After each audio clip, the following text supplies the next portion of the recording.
जंगल में नई दोस्ती। एक समय की बात है, घना जंगल था जहाँ सभी जानवर आपस में मिलकर रहते थे। लेकिन उस दिन जंगल में बेचैनी थी। चारों ओर शोर था क्योंकि जंगल की नदी सूख रही थी। पीने के पानी की कमी ने सभी को चिंतित कर दिया था। हर जानवर सोच में पड़ा हुआ था कि अब क्या किया जाए।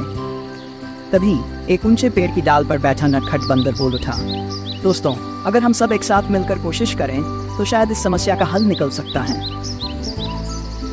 उसकी बात सुनकर सभी की आंखों में उम्मीद की एक किरण चमकी।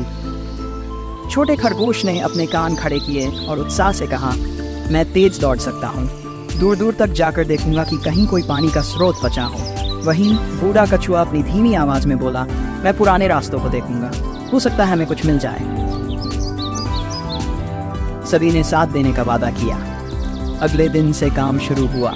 खरगोश तेजी से दौड़कर जंगल के कोने कोने में गया। उसकी आंखों में थकान थी, लेकिन उम्मीद अभी भी जिंदा थी। बंदर ऊंचे ऊंचे पेड़ों पर चढ़कर दूर तलक झांकता रहा। हर बार जब वह खाली हाथ लौटता, उसका दिल थोड़ी देर के लिए उदास हो जाता, पर उसने हार नहीं मानी। कछुआ धीरे धीरे चलता हुआ पुराने रास्तों की ओर बढ़ा। रास्ते में पत्तियों की सरसराहट और पक्षियों की उदासी उसे महसूस हो रही थी। चलते चलते उसे एक पुराना सूखा कुआं मिला। उसकी आंखें चमक उठी। वह धीरे धीरे नीचे उतरा। वहाँ थोड़ी नमी थी। उसकी धीमी मगर दृढ़ आवाज में उम्मीद जागी, मुझे रास्ता मिल गया है। कछुआ बाहर आया और सभी को यह खुशखबरी सुनाई। अब सबने मिलकर काम शुरू किया। खरगोश अपनी ताकत से मिट्टी हटाता, बंदर टहनियाँ और पत्तियाँ साफ करता और कछुआ अपनी धीमी पर मेहनती चाल से हर कोने की सफाई करता। धीरे धीरे पानी का बहाव फिर से शुरू हुआ।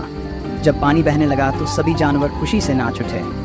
शेर राजा ने तीनों दोस्तों की मेहनत की तारीफ की और बोला, इससे बड़ा कोई काम नहीं जब हम सब मिलकर एक हो जाते हैं। खरगोश, बंदर और कछुआ ने एक दूसरे को देखा और मुस्कुराए। उनकी दोस्ती अब और भी गहरी हो गई थी। जंगल में खुशी लौट आई थी। सब जानवरों ने मिलकर जश्न मनाया और ये तय किया कि अब कोई भी मुश्किल हो, वे साथ मिलकर उसका हल निकालेंगे।